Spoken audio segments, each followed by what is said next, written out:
بسم اللہ الرحمن الرحیم۔ اپنا اسلامک اسٹوڈیو کے معزز ناظرین خوش آمدید۔ ناظرین، ویسے تو ہمارے آخری نبی حضرت محمد مصطفیٰ صلی اللہ علیہ وسلم کے بہت سے معجزات ہیں جن کا احاطہ کرنا بہت مشکل ہے، مگر چند ایک معجزات ایسے ہیں جنہیں سن کر دل گلستان بن جایا کرتا ہے۔ آئیے ایسا ہی ایک پیارا اور خوبصورت واقعہ آپ کو سنانے کی کوشش کرتے ہیں، لیکن مکمل ویڈیو دیکھنے سے قبل آپ سے درخواست ہے کہ آپ ہمارے چینل اپنا اسلامک اسٹوڈیو کو ضرور سبسکرائب کر دیں۔ معزز ناظرین، حضرت سیدہ ام سلمہ رضی اللہ تعالی عنہا بیان فرماتی ہیں، ایک دفعہ حضور نبی کریم صلی اللہ علیہ وسلم ایک صحرا میں سے تشریف لے جا رہے تھے۔ کسی ندا دینے والے نے آپ صلی اللہ علیہ وسلم کو یا رسول اللہ کہہ کر پکارا۔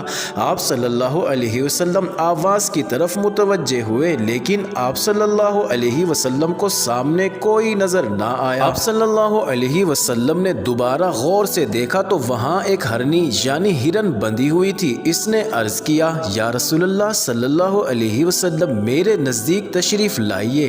آپ صلی اللہ علیہ وسلم اس کے قریب تشریف لے گئے اور اس سے پوچھا، تمہاری کیا حاجت ہے؟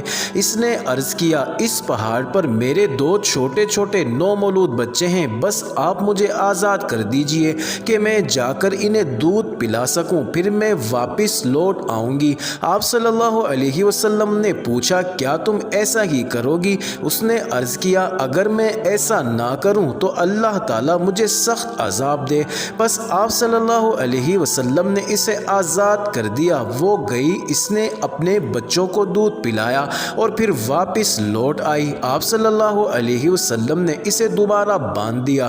پھر اچانک وہ اعرابی جس نے اس ہرنی کو باندھ رکھا تھا ادھر آ گیا اور اس نے عرض کیا، یا رسول اللہ صلی اللہ علیہ وسلم میں آپ کی کوئی خدمت کر سکتا ہوں؟ آپ صلی اللہ علیہ وسلم نے فرمایا، ہاں، اس ہرنی کو آزاد کر دو۔ بس اس اعرابی نے اسے فوراً آزاد کر دیا۔ وہ وہاں سے دوڑتی ہوئی نکل گئی اور یہ کہتی جا رہی تھی، میں گواہی دیتی ہوں کہ اللہ کے سوا کوئی عبادت کے لائق نہیں اور آپ صلی اللہ علیہ وسلم اللہ تعالیٰ کے رسول ہیں۔ معزز ناظرین، اس طرح کے اور بھی ہزاروں واقعات ہیں جو ہمارے آقا و مولا حضرت محمد مصطفیٰ صلی اللہ علیہ وسلم کی مبارک زندگی کے ساتھ وابستہ ہیں۔ اگر آپ ان تمام واقعات میں انٹرسٹ ہیں تو ہمارے چینل کو ضرور سبسکرائب کر دیجئے گا۔